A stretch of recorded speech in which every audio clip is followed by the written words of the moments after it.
이사야 23장 1절에서 7절입니다.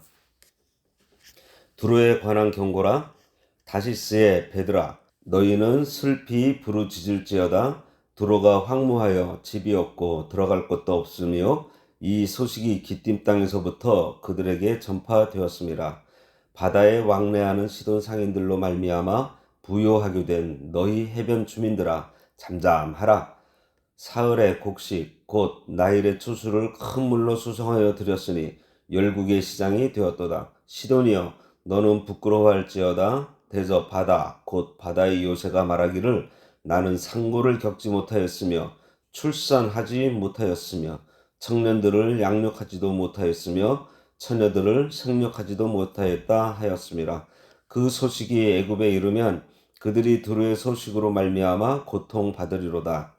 너희는 다시스로 건너갈지어다. 해변 주민아, 너희는 슬피 부르짖을지어다.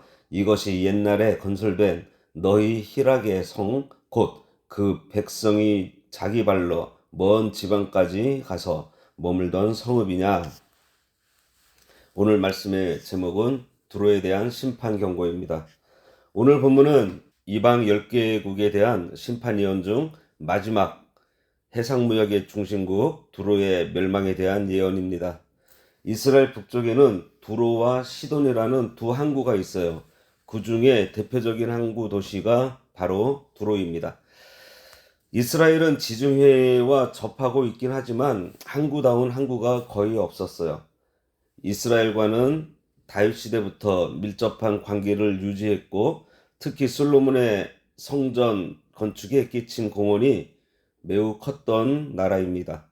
이런 밀접한 관계로 인해 악한 영향으로 두로의 많은 우상 숭배의 관습이 이스라엘로 유입되었는데 북이스라엘을 바알 종교로 물들였던 장본인 악녀 이세벨도 바로 두로 출신이었습니다. 이처럼 교만과 우상 숭배, 음란의 도성이었던 두로는 1차적으로는 아수르에 의해 정복되었고 후에 바벨론 느부갓네살의 침공에 이어서 결국 알렉산더 대제에 의해 완전히 멸망당하게 됩니다. 이러한 두로의 멸망은 물질주의와 쾌락주의의 만료에 대한 역사적 상징으로 영원토록 남게 될 것입니다. 그렇다면 오늘날 우리가 몸담고 있는 현대사회의 물질주의와 쾌락주의는 어떤가요? 따라서 두로의 멸망 예언은 이러한 현대사회를 향하여 크게 경고하는 말씀이라고 할 수 있겠습니다. 1절입니다. 두로에 관한 경고라. 다시스의 베드라, 너희는 슬피 부르짖을지어다. 두로가 황무하여 집이 없고 들어갈 것도 없으며 이 소식이 기띔 땅에서부터 그들에게 전파되었음이라. 이사야 선지자의 이방민족에 관한 마지막 경고의 예언입니다. 경고하시는 것은 지금의 잘못을 뉘우치라고 회개하라고 주시는 것이지 멸망을 선고하는 것이 아닙니다. 잘못된 것을 바로잡고 하나님께로 돌아오라는 하나님의 사랑의 권고인 거예요. 그러니 우리 주위에 아주 작더라도 심판의 그림자가 비치면 그때 자신을 잘 돌보고 나에게 잘못된 점이 있다면 찾아서 회개해야 합니다. 내 심령에, 내 생활에 어두운 그림자가 비치는 것이 바로 경고예요. 어떤 경우에는 가정을 통해서 경고하시고요. 어떤 때는 직장에서, 교회에서, 국가를 통해서 하나님께서 경고하시기도 합니다. 오늘 경고의 대상인 두로는 지리적 특성상 고대 근동 지역에서 무역과 상업의 중심지로 발전했는데요. 이들의 경제적인 부는 음란, 사치, 술수를 만들어내서 거기서 북쪽에 위치한 시돈과 함께 성경에서 사탄의 도시로 상징되고 있으며 북이스라엘과 남유다의 우상 숭배를 전함으로써 많은 선지자들이 그들의 멸망을 예언한 바 있습니다. 여기 다시스의 베드라 그랬는데요. 다시스는 두로의 식민지 가운데 하나입니다. 오늘날 스페인의 타르테소스라는 곳으로 추정되고 있는데요. 여기 다시스의 배는 두로와 다시스 사이의 교역 물품을 운송하는 커다란 상선입니다. 다시스의 배라기보다는 두로의 배인데 주로 다시스를 왕래하는 배라고 볼 수 있습니다. 너희는 슬피 부르짖으라고 했어요. 두로가 멸망해서 다시스의 배들이 들어갈 곳이 없음으로 인해 슬퍼하라는 것입니다. 기띔 땅에서부터 그들에게 전파되었다고 했어요. 기띔은 그브로 섬의 항구로 두로에서 다시스로 가는 배들의 중간 기착지예요. 두로의 상인들이 귀환하는 도중에 기띔에 들렸다가 두로가 멸망당해 돌아갈 곳이 없게 되었다는 소식을 거기서 듣게 된다는 것입니다. 두로 사람은 영구히 자신들은 그 땅에서 뿌리를 받고 살 줄 알았는데, 그래서 집을 짓고 그 집을 의지하며 살았었는데, 그 의지하던 것을 하나님께서 무너뜨려서 돌아갈 수 없게 하셨다는 것입니다. 두로는 아주 부강했던 나라예요. 부유하고 평화로울 때 시집가고 장가가고 집을 지었던 거예요. 노아의 때도 시집가고 장가가고 집을 짓다가 홍수 심판을 받았습니다. 그러니 성도들은 이런 부유하고 평화로울 때일수록 경성하며 살아야 합니다. 왜냐하면 예수님께서 언제 오실지 그때를 아무도 알지 못하기 때문이에요. 이 세상에서 사는 우리에게 가려져 있는 두 가지 정보가 있는데요. 내가 죽을 때와 예수님께서 재림하시는 것에 대한 정보입니다. 그러니까 개인의 종말도 가려져 있고 세상의 종말도 가려져 있다는 사실입니다. 성도는 그때를 하나님께 맡기고 사는 사람들이에요. 이렇게 하나님께 자신의 마지막을 맡겼다는 것은 모든 것을 맡긴 것으로 혹시 내일 죽더라도 오늘을 성실하게 살아낼 수 있는 것입니다. 그리고 주님께서 언제 오실지 그때를 하나님께 맡긴 성도는 지금 나에게 맡겨진 일을 성실히 감당하며 살아갈 수 있어요. 이 땅의 것들 의지하지 마시기 바랍니다. 집 의지하지 말고, 사업 의지하지 말고, 가정 의지하지 말고, 그 집을 주시고 사업을 하게 하시고 가정을 이루게 하신 하나님을 의지해야 합니다. 오직 하나님만 의지하며 하나님의 말씀을 의지하고 순종해야 돼요. 우리가 다른 것을 사랑하기 시작하면 하나님께서 우리를 너무 사랑하시기 때문에 시기하십니다. 혹시 좀 힘있는 사람에게 시기를 받아보신 적이 있나요? 잠도 못 잡니다. 오늘날 가정을 이루면 많은 사람들이 집부터 장만하려고 해요. 그래서 집 장만하셨어요? 그러면 그 집을 주신 하나님께 감사하고 하나님만 바라봐야 합니다. 브리스길라와 아굴라는 자기 집으로 사람들을 모아서 예배를 드렸어요. 자기의 집을 예배의 처소로 삼았습니다. 하나님께서 주신 집을 가장 가치 있고 바르게 사용한 예예요. 이렇게 주님 뜻대로 사용할 때 하나님께서 더욱 아름다운 처소를 허락해 주십니다. 2절 바다에 왕래하는 시돈 상인들로 말미암아 부요하게 된 너희 해변 주민들아 잠잠하라. 여기 시돈은 두로보다 먼저 생긴 도시인데도 불구하고 두로보다 발전하지 못했습니다. 두로와 시돈은 이웃 항구 도시이기 때문에 두로와 시돈이라고 성경에서 자주 불려요. 이 말은 시돈의 상인들로 인해 두로가 부요해졌다는 것입니다. 이것은 시돈의 선원들이 주로 두로 상단에 고용되었고 상인들은 두로의 경제적 부의 축적을 위해서 힘썼던 것을 말해요. 이 두 항구는 서로 왕래하며 장사하여 서로 부요하게 되었는데 하나님의 경고도 같이 받게 되었고요. 같은 처지가 되었으니 잠잠하라는 것입니다. 여기 잠잠해야 될 이유가 다음 절 나오는데요. 3절 시올의 곡식 곧 나일의 추수를 큰 물로 수송하여 드렸으니 열국의 시장이 되었도다. 시홀은 어둡다라는 뜻을 가진 말로 성경에서 나일강을 가리키는 고유 명사입니다. 두로와 시돈 사람들이 나일 강변에 가서 곡물을 사와서 곡식이 귀한 근동지방에 팔아 풍리를 남겨 많은 이익을 챙겼었습니다. 큰 물은 지중해요. 두로의 상인들은 애굽 사람들이 수출할 곡식을 나일강 입구까지 운반해 오면 그것을 배에 싣고 지중해 연안에 있는 각 나라에게 매매하는 일종의 중개 무역을 통해 이득을 취하였었던 것입니다.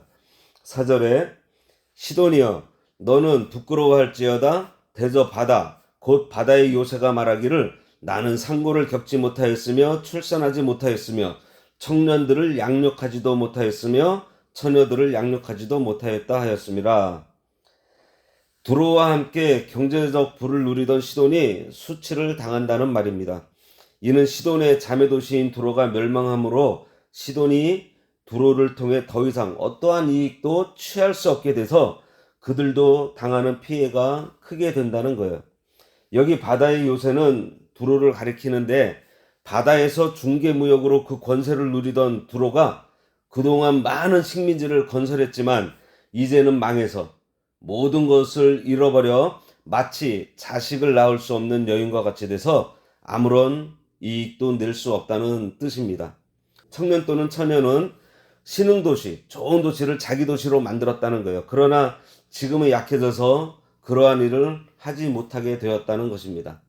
하나님께서 주신 물질과 세력을 잘못 사용하니 그동안 누리던 것을 하나님께서 다 거두어 가신 거예요. 이 사실을 볼 때 하나님께서 주신 것을 바르게 사용하면 점점 더 많은 영향력을 더해 주시지만 그렇지 않고 자기를 위해서 사용하면 다시 거두어 가신다는 것을 알 수 있습니다. 5절입니다. 그 소식이 애굽에 이르면 그들이 두로의 소식으로 말미암아 고통받으리로다. 두로의 멸망 소식이 애굽에 큰 충격을 준다는 것입니다. 그 원인은 두 가지로 살펴볼 수 있는데요. 하나는 자신들의 발전에 도움이 되었던 두로의 멸망으로 경제적인 타격을 입게 될 것이고요. 또 하나는 지리적으로 동방 국가들의 위협을 막아주는 두로의 멸망으로 자신들 역시 두로와 동일한 군사적 위험에 직면할 것이기 때문입니다. 6절입니다. 너희는 다시스로 건너갈지어다 해변 주면아 너희는 슬피 부르짖을지어다. 영원히 무너지지 않을 것이라고 장담하던 그들의 성이 빼앗김으로 해서 지중해 건너편에 있는 그들의 식민지였던 다시스로 건너가야 할 두로의 형편을 나타내고 있습니다. 마찬가지로 자기들의 산은 영원히 요당하지 않을 것이라고 장담하는 교만한 세상 사람들은 마지막 때에 하나님의 심판으로 그들이 존재할 도성이 하나도 없게 된다는 것을 깨닫게 된다는 거예요. 7절입니다. 이것이 옛날에 건설된 너희 희락의 성 곧 그 백성이 자기 발로 먼 지방까지 가서 머물던 성읍이냐. 폐허가 된 두로의 현재의 모습과 과거 영화로웠던 모습을 대조적으로 묘사하면서 두로의 비극적인 운명을 부각시키고 있습니다. 여기서 알 수 있는 두로의 과거 모습은 세 가지예요. 첫째는 오랜 역사입니다. 역사가 헤로도투스에 의하면 두로가 주전 2700년 이전에 건설되었다고 해요. 둘째는 쾌락의 도시였습니다. 두로는 중개무역을 통해 많은 부를 축적했고 그 결과 자연스럽게 쾌락의 도시가 되었고요. 종교적, 도덕적으로 타락의 극치를 달리고 있었습니다. 셋째는 많은 식민지를 건설했어요. 두로는 다시스, 카르타고 등 많은 식민지를 두었습니다. 오늘 본문의 내용은 두로와 시돈이 하나님께서 주신 좋은 조건을 하나님 뜻대로 쓰지 않고 쾌락 중심으로 나아감으로 비참하게 멸망당하는 결과를 가져왔다는 내용이에요. 그들이 부유한 것을 자랑하고 교만해서 아수르와 바벨론이 쳐들어와 망합니다. 그리고 후에 결국에는 헬라에 의해 완전히 멸망당하게 돼요. 풍요롭고 평안하며 강할 때 하나님께서 주신 것을 알고 감사하며 하나님 뜻대로 쓰임받게 되기를 간구할 때에 하나님께서 주신 것으로 오래 누릴 수가 있는 것입니다.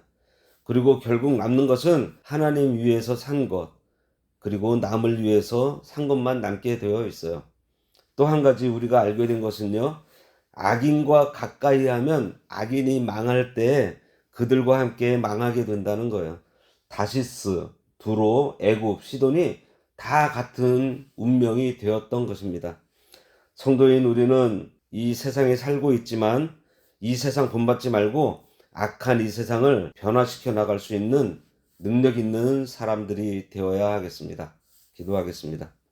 하나님 아버지, 두로가 하나님께서 참 좋은 조건들과 지혜를 주셔서 장사를 함으로 부유하게 되어 평화를 누렸는데 그것을 가지고 쾌락에 빠져 또 우상 숭배에 빠져 하나님의 진노를 사 멸망당하게 되었다고 했습니다. 하나님 아버지, 오늘날 이 세상이 물질 만능주의와 쾌락주의와 여러 가지 하나님을 불신하는 그러한 세대인데 이 세대가 하나님의 심판을 두려워할 수 있도록 하나님께서 주시는 이 경고의 말씀을 듣고 깨달을 수 있도록 역사하여 주시기를 원합니다.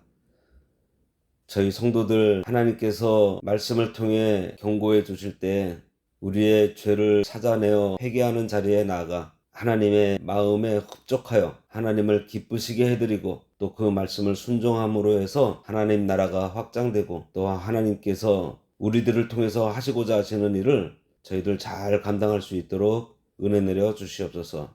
예수님의 이름으로 기도드렸나이다. 아멘.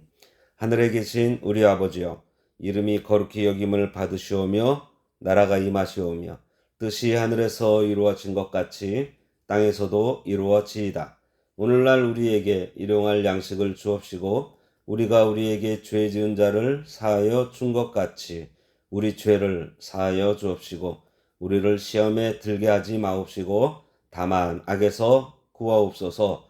대개 나라와 권세와 영광이 아버지께 영원히 있사옵나이다. 아멘.